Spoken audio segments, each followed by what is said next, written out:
know that we have been working in Japan for nearly the last 30 years, and Rob primarily with Japanese pastors, since he went in 1979.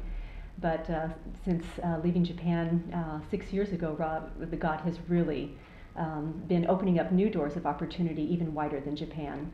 While we were in Japan all those years, while we were working with national leadership, one of the things that we noticed in living in the missionary community was often patterns of missionary attrition that really broke our hearts. And we would see missionaries come over, learn the language, learn the culture, begin to really gain the trust of Japanese pastors and people. And often there would be patterns of, at times, often at 8-year periods, 12-year periods, 17-year periods, where we would see Satan come in and really begin to undermine leaders at these critical points in their development and in their effectiveness as leaders. Each year, 5% of the missionary force worldwide goes home. And of that 5%, 70% of that is preventable attrition. Things like just losing vision, losing heart, moral issues, just getting discouraged because, like in Japan, the work was very hard and often there wasn't a lot of fruit. We have teamed together with a dear friend of ours, Barry Potter, with OMF, another missionary from Japan who's been there for about 30 years and who has a similar heart. And we've been working now in Cambodia for the last 3 years. It's been an amazing experience to really work with unbelievably talented, godly, sacrificial leaders in Cambodia who are really rebuilding the church out of genocide. And what it takes for that kind of a task is really daunting. And we can see how exhausting that is and the toll it takes on mission leaders to really stay the long term.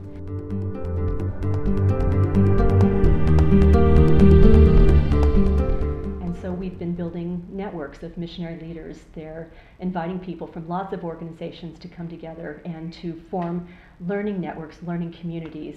So when we go, we'll often have 2 days of retreat together, and we will provide content for them to learn about things like vision and values and how do you make successful transitions and how does God teach us deep lessons and develop us as leaders during those times. But what God really does is to really build those stronger bonds among missionary leaders and really build that accountability and support that they often don't give themselves permission to do when they're on their own. We've been doing that for 3 years now, and we've had about 78 key missionary leaders in our first 3 networks, and they've been from over 24 missionary organizations and denominations and from 14 different countries on 6 continents. And so we've also been asked to come to Japan. It's been fun to go home again and to begin doing the same kind of networks with missionary leaders in Japan who have been there long term and who are really at critical stages of growth and development in their missionary leadership.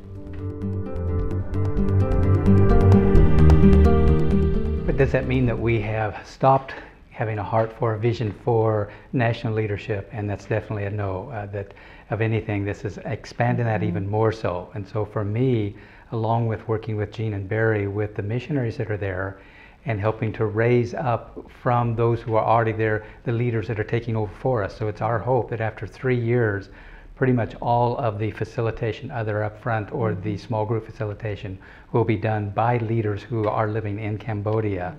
And then in addition to that would be through them, we have a chance now to work with their national staffs and the missions that they work with. And so that's been a highlight for me. So in the last 2 years, I've gone for an extra month each time to work with the young Khmer pastors and leaders, helping them to look through how do they develop their own programs that are indigenous and look and feel much more Cambodian. In May, I had a chance to go with John Tuggy, who is the head of a large relief and development organization, and we went up country to an area that was very primitive. It was the last stronghold of the Khmer Rouge, and his mission has been called to work with the villagers in this area. So I had a chance to be with about 60 of their staff and talking through what is the vision, how has God called them to move out of their own hurts and struggles and to see how they could minister to some of the people who literally were responsible for murdering their own relatives or friends,